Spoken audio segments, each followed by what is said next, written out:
कलाकार सब्जी बेच रहे हैं, कुछ कलाकार मजदूरी का काम कर रहे हैं, कुछ राजमिस्त्री का काम कर रहे हैं, या कुछ लोग जो लिखने वाले हैं वो घर पर बैठकर लिख रहे हैं। बहुत सारे आर्टिस्ट थिएटर के या फोक आर्टिस्ट या मॉडर्न थिएटर वाले या और तरह के आर्टिस्ट वो कुछ और काम करना शुरू कर दिया। जैसे कोई मिस्त्री बन गया है, घर बनाने के लिए चला गया है, कोई मजदूर बन गया है, कोई सब्जी बेच रहा है। जब भी सरकार को अपनी कोई नीतियों का प्रचार करना होता है या अपनी कोई स्कीम्स को पब्लिसाइज करना होता है, उसी वक्त उनको हमारी याद आती है, या जब रैलियों में उनको भीड़ जुटानी होती है तब कलाकारों की याद आती है। उसके अलावा सरकार का हमारे ऊपर इतना ज़्यादा कोई ध्यान है नहीं। सुने साज सुने सरकार, इस हैशटैग के तहत एक आंदोलन किया गया। यह आंदोलन था कलाकारों की तरफ से, लेकिन सरकार पर इसका उतना ही असर दिखा जितना कि आजकल किसी भी जायज़ आंदोलन का दिखता है। खैर, इस बाबत हमने हरियाणा के 3 शीर्ष रंगकर्मियों से बातचीत की, रवि मोहन, मनीष जोशी और अमित। इन तीनों से बातचीत करने के बाद मेरे मन में एक सवाल उठा। आपको याद होगा कि किस तरीके से इरफान खान की मौत के बाद सोशल मीडिया के जरिए हमने देखा कि पूरा देश शोकग्रस्त था। हम सब देखते हैं कि नसरुद्दीन शाह, नाना पाटेकर और मनोज वाजपेयी का नाम सुपरस्टार्स के मुकाबले एक अलग स्तर पर लिया जाता है, लेकिन क्या हम या फिर हमारी सरकारें इन कलाकारों को वो सम्मान जिंदा रहते देती हैं जिसके वो हकदार हैं? इस लॉकडाउन ने सभी के लिए मुसीबतें खड़ी की। कलाकारों की हालत भी बद से बदतर हो गई, लेकिन क्या किसी भी मीडिया चैनल, किसी भी समाज और सरकारों का ध्यान कलाकारों की उस हालत की तरफ गया? सरकार को हमने एक कार्यक्रम किया था, सुने साथ सुने सरकार, जो मेरे द्वारा चलाई गई एक मुहिम थी और वो पूरे देश में सफल हुई। लगभग 18 स्टेट्स के लोगों ने उस मुहिम में पार्टिसिपेट किया और सरकार को एक उपस्थिति दर्ज करवाई कि हम कलाकार हैं, हमारा भी कोई वजूद है, हम भी एक वोट बैंक हैं। लेकिन मुझे लगता है कि हम सरकार के किसी एजेंडे पर नहीं आते हैं, सरकार हमें वोट बैंक मानती नहीं है।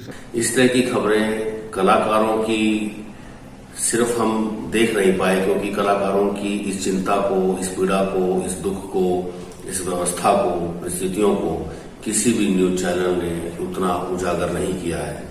अभी पीछे ही 3 दिन पहले पूरे राष्ट्रीय स्तर पर सुने साज और सुने सरकार के नाम से एक कैंपेन चलाया गया।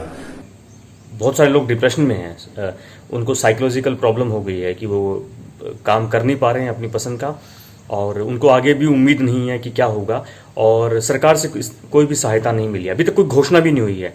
कितने सारे लोगों की ज़िंदगी प्रभावित हुई है, आर्थिक, सामाजिक, पर्सनल, बहुत सारी प्रॉब्लम्स हुई है, जो शायद जो मेन मीडिया है, जो खबरें हैं, उसमें दिखाया भी नहीं गया है, उसमें उनको तवज्जो भी नहीं दी गई है। वो तमाम थिएटर आर्टिस्ट जो अपने परफॉर्मेंसेस के जरिए जिंदगी की तमाम कठिनाइयों से लड़ने की प्रेरणा हमें देते हैं, आज डिप्रेशन में हैं। अमित ने इस बारे में हमें एक गंभीर बात बताई।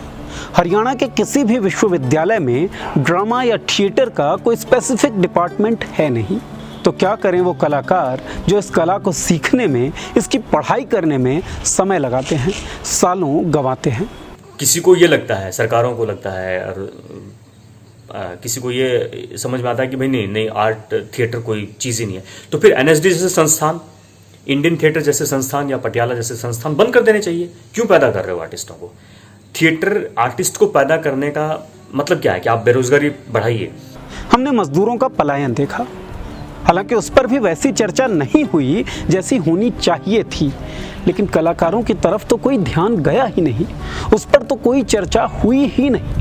इस बारे में बातचीत में रवि मोहन, मनीष जोशी और अमित ने हमें उन मुसीबतों के बारे में बताया जो उन्होंने निजी तौर पर देखी, महसूस की या फिर झेली। मेरे कम से कम 10 शोज थे इस दौरान में, वो सब के सब रुक गए हैं। मेरे 2 स्पेसेस थे, मुझे एक स्पेस खाली करना पड़ा है आज, क्योंकि मेरे पास किराया देने के लिए नहीं है। कलाकारों का तो रोजगार बिल्कुल ही खत्म सा हो गया है, एकदम कलाकार वर्ग खाली हो गया है। उसको समझ में नहीं आ रहा कि ये कितना लंबा चलेगा और इसके दौरान वो क्या कर सकते हैं। लेकिन कुछ कलाकार ऐसे भी हैं जो रोज कुआं खोदते थे और रोज पानी पीते थे। जैसे जितने भी हमारे भारत के राज्य हैं उनके लोक कलाकार जो 700, 800, 1000 रुपये प्रतिदिन पर समारोह में जाकर के सरकारी गैर सरकारी वहां से पैसा कमाते थे और उनके परिवार भी बड़े बड़े हैं। अब इस प्रॉब्लम में आने के बाद हमें अपनी आर्ट को छोड़ के वो काम करने पड़ रहे हैं जिनको शायद हमने कभी सोचा था कि हमें नहीं करना है, जिससे हम विद्रोह करके आगे बढ़े थे अपनी पसंद के लिए। तो ये एक सिचुएशन आ गई है जो मुझे लगता है कि बहुत ही कचोटने वाली है आर्टिस्ट को। कला और संस्कृति हमें अपनी जड़ों से जोड़ कर रखते हैं। इनकी तरफ ध्यान देना इसलिए भी ज़रूरी है क्योंकि ये समाज को वो रास्ता दिखाते हैं जिस रास्ते पर चलना चाहिए।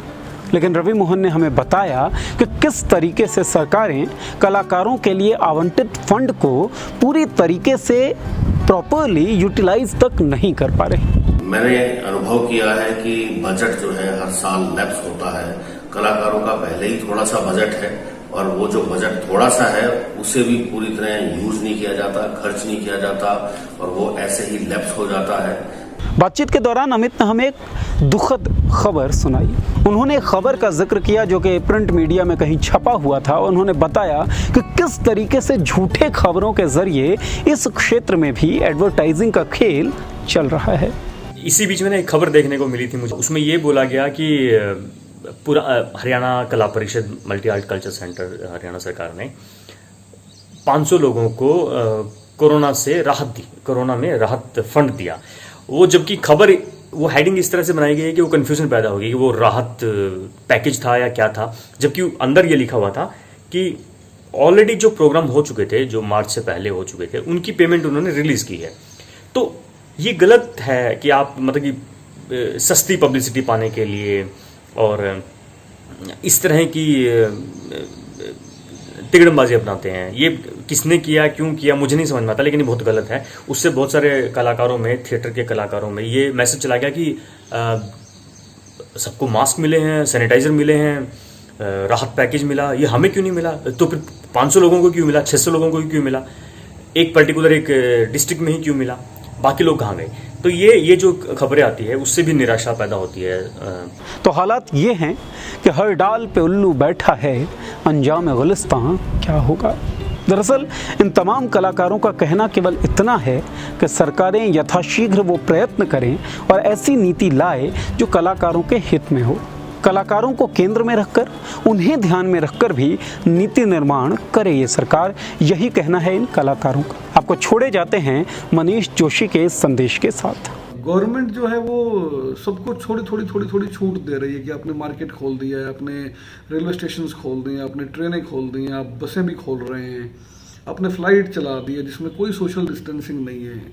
हम समझदार लोग हैं, अगर आप हमें भी थोड़ी बहुत छूट देंगे कि हम लोग सभागारों में अपना शोज करें और एक सोशल डिस्टेंसिंग के साथ करें, भले ही वो 50 लोगों के लिए करें, जैसे आपने 50 लोगों के लिए शादियों में जाना अलाउड किया है, ऐसे प्लीज़ आप हमें भी अलाउड कीजिए। हम लोग आपसे वादा करते हैं कि हम लोग बिना किसी रूल्स और रेगुलेशंस को तोड़े बिना हम लोग काम करें। आपका मुद्दा बनेगा देश का मुद्दा।